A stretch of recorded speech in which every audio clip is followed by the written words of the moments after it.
Hey guys, welcome back to another video. Oh, hang on a second. Hope you're doing well. This is Ben here. I've actually just tried recording this video 2 times on a photo booth, but the file ceased to exist.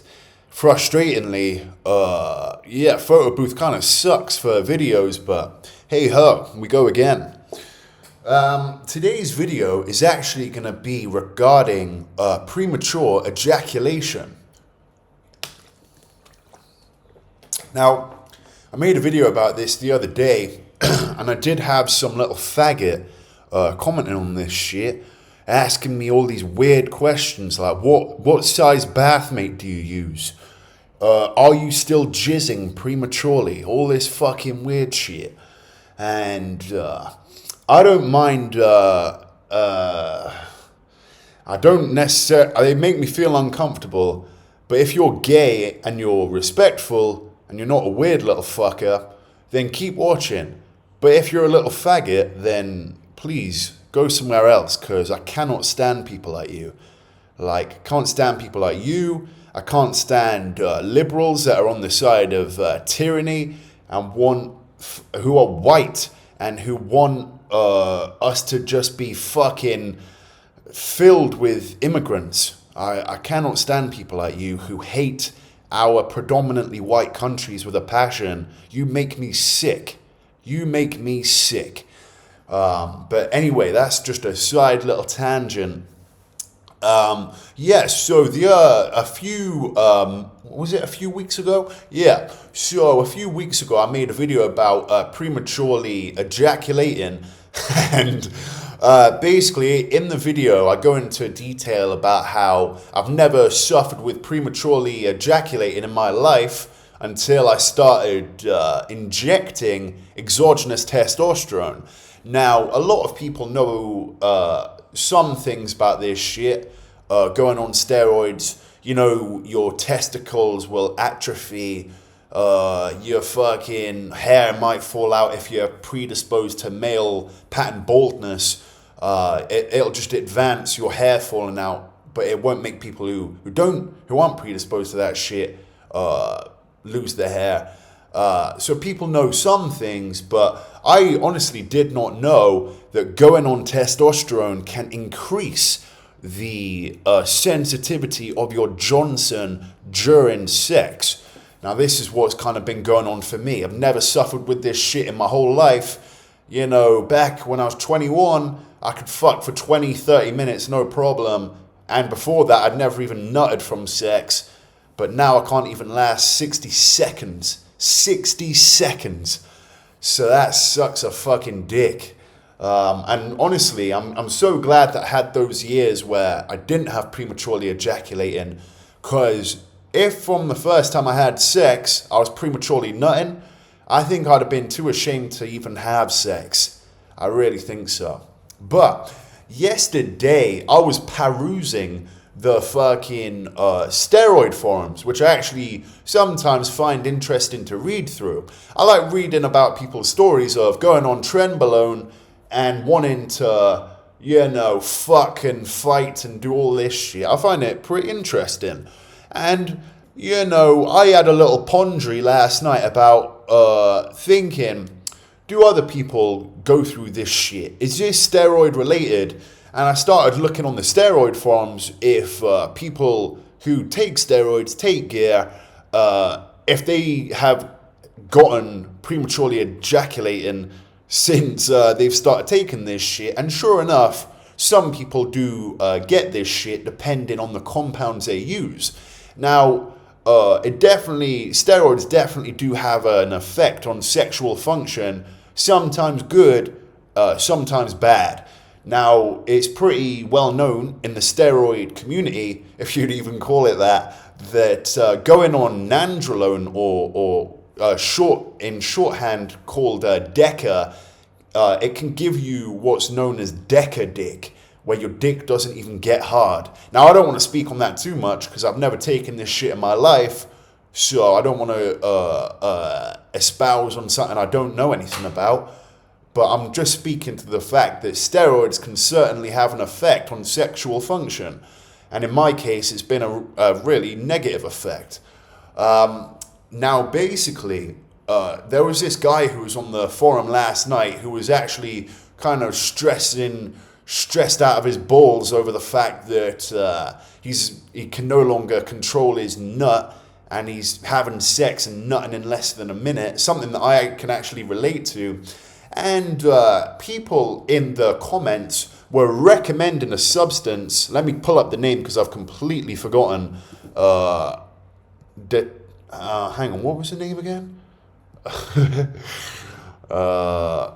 Yeah, DEPOXITINE. DEPOXITINE. People were saying that this shit, if you're on steroids, can really make you last longer. It's an SSRI, which, if you know me, you know I'm vehemently against after seeing my mum take SSRIs. I can't even remember which one she took, clonazepam or some shit, I don't even know. But I actually, when I was a kid, growing up in a single parent household, I saw her go completely mental when she couldn't get her SSRIs, and it really put me off them for life. So when I saw it, it was a serotonin uptake inhibitor. I was thinking, fuck that shit. But actually, I think that it might be alright, because it's only a short acting, I don't want to say ester, but it's only short acting. To my knowledge, it only has a half-life of like 6 hours, supposedly. That might be a few days. People say that it can last for a few days, but who knows? But I've actually got a girl who I've been sleeping with, who's going to come visit me in Koh Phangan in a week or so. And every time that we've had sex over the last couple of months, I've nutted in less than a minute. And actually, when the first time we fucked, I lasted for like 20 minutes, and she really enjoyed it. I'd used the bath mate for 15 minutes beforehand, and my dick was like that of a horse. So, yeah, she saw me at my best, and then she's seen me at my worst.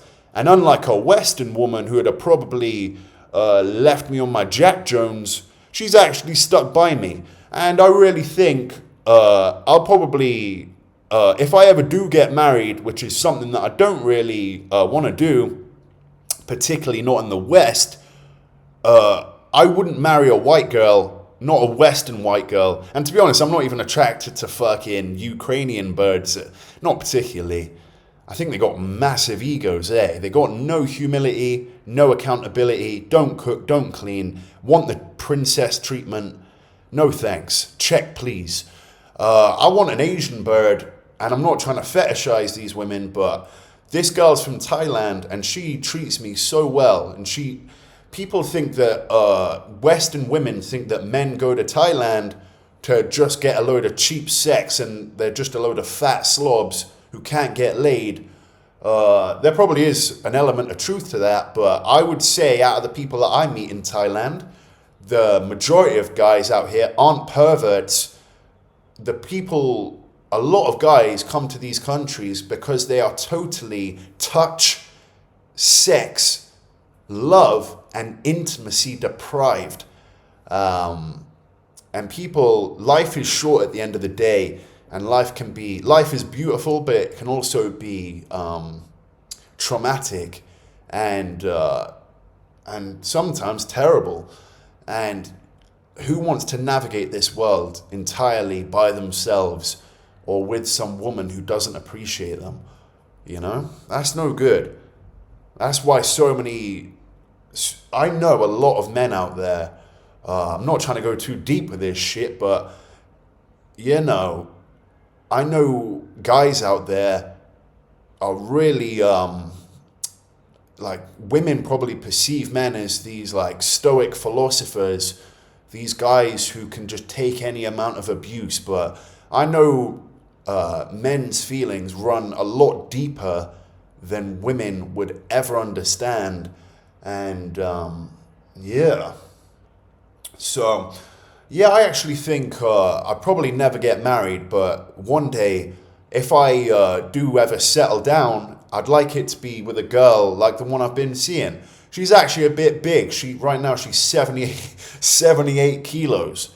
But I'm looking right past that because she's really nice to me. She tells me she loves me every single day. When we're together, she'll literally hold my head in her arms and rub my head all night long. She's so nice to me. And I don't give a fuck how good looking a bird is. If she's got no integrity and she treats you like a fan, treats you like shit, thinks she deserves a princess treatment and you just get treated like a fucking peasant, then that's no good. No matter how good they look, I'm not trying to get treated like shit by anybody. So, yeah, I'm going to try this Depoxitine and I'll make another video talking about my experience, okay? But if you've watched to the end, have a really good day. Thank you so much.